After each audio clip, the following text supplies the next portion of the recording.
নিশ্চয়কৈ মই বৰ্তমান উপস্থিত আছোঁ জামুগুৰিহাটৰ কুসুমটোলাৰ পিঠাগুৰি দৌল নামৰ ঠাইত। আৰু আমাৰ লগত আছে এগৰাকী সাহসী মহিলা, যিগৰাকী মহিলাই নেকি ই ৰিক্সা চলাই স্বাৱলম্বিতাৰ পথ তেওঁ দাঙি ধৰিবলৈ তেওঁ সক্ষম হৈছে, আনৰ বাবে তেওঁ আদৰ্শ হৈ পৰিছে। আৰু সেইগৰাকী মহিলা হৈছে এইগৰাকী পিংকি মুদৈ। দেখা পাইছে কেমেৰা পাৰ্চন মাইনাই দেখুৱাইছে যে তেওঁ বৰ্তমানো ই ৰিক্সাৰ চলাই তেওঁ জীৱন জীৱিকা তেওঁ অৰ্জন কৰিছে আৰু এটি সন্তানক তেওঁ পোহপাল দিছে। আচলতে এইগৰাকী মহিলা স্বামীহাৰা, নিজৰ স্বামীক হেৰুৱাৰ পিছতে তেওঁ যথেষ্ট ভাগি পৰিছিলে, কিন্তু পৰৱৰ্তী পৰ্যায়ত জীৱন যুদ্ধত তেওঁ অৱতীৰ্ণ হৈছিলে এইদৰে এখন ই ৰিক্সা চলাই। আৰু আমি পোনে পোনে পিংকি মুদৈৰ কাষলৈ যাব বিচাৰোঁ, তেওঁৰ পৰা মনৰ ভাৱ জানিবলৈ আমি চেষ্টা কৰিম। বাইদেউ, আপুনি কেতিয়াৰ পৰা টমটম চলায়? মোৰ আজি হৈ গ'ল 2-3 বছৰমান চলোৱা। তাৰপিছত স্বামীজন মোৰ হাজবেণ্ড ঢুকাই গ'ল, ঢুকাই যোৱাৰ পিছত মন পুৰা ভাঙি গ'ল। ভাঙি যোৱাৰ পিছতে টমটমখন ল'লোঁ। লোৱাৰ পিছতে ল'ৰাটোৰ কাৰণে পোহপালন দি আছোঁ, এইখনে চলাই মেলি পেলাই। দিনত টমটম চলাওঁ, সন্ধিয়া হ'লে মই ব্ৰইলাৰ কাটো। সন্ধিয়া ব্ৰইলাৰ কাটে আপুনি? হয়। আপোনাৰ সন্তান কাষত আছে? হয়। কিহত পঢ়ে আপোনাৰ সন্তান? ক্লাছ 5ত এতিয়া। আপোনাৰ স্বামী কি হৈছিলে আচলতে? চুগাৰ আছিলে, চুগাৰ হঠাৎ মোৰ হৈ গ'ল, ডেথ হৈ গ'ল।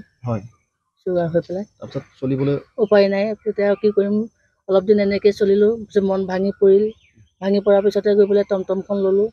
লৈ পেলাই এতিয়া এইকাৰণে চলি আছোঁ। আপোনাৰ দৈনিক কিমান উপাৰ্জন হয়?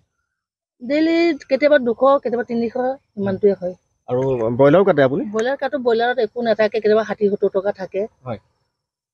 60-70 টকা থাকে ব্ৰইলাৰত। এতিয়া আপুনি ভাড়া লৈ আহিছিলে? হয়, ভাড়া লৈ আহিছোঁ। কিমান দূৰলৈকে যায় আপুনি? মই চতিয়ালৈকে যাওঁ, এইফালে টুপিয়ালৈকে যাওঁ, এইখনতে ঘূৰোঁ আৰু। টমটম চলাওঁতে মনত সংকোচ ভাৱ আহিছিল নেকি? প্ৰথমটো আহিছিলে, এতিয়া ভাঙি এতিয়া ভাল হৈছে আৰু। বহু আজিকালি নাৰী আচলতে এইদৰে নিজৰ স্বাৱলম্বিতাৰ পথ বাছি লৈছে। আপুনিও আজি ধৰি লওক চবেই আগবাঢ়িব লাগে, চব মহিলাই আগবাঢ়িলে ভাল লাগিব। কামত একো লাজ কৰিব নালাগে, চব কামেই কৰিব লাগিব মহিলাই। এতিয়া আপুনি ক'ৰ পৰা আহি আছে? মই টুপিয়া, এতিয়া হেৰি কি কয়, এখন কি বাৰী আছিলে? এৰাবাৰী। এৰাবাৰীৰ পৰা আপুনি আহিছে? এৰাবাৰী ক'ত এখন? এই জামুগুৰি পাৰ হৈ। বহুত দূৰ আহিছে আপুনি? হয়। ধন্যবাদ। এগৰাকী আছিলে পিংকি মুদৈ। আৰু দেখা পাইছে যে ইতিমধ্যে তেখেতে বৰ্তমানো তেওঁ যাত্ৰী কঢ়িয়াই আনিছে। এগৰাকী যাত্ৰী তেওঁৰ পিছফালৰ ফালে আমি দেখা পাইছোঁ।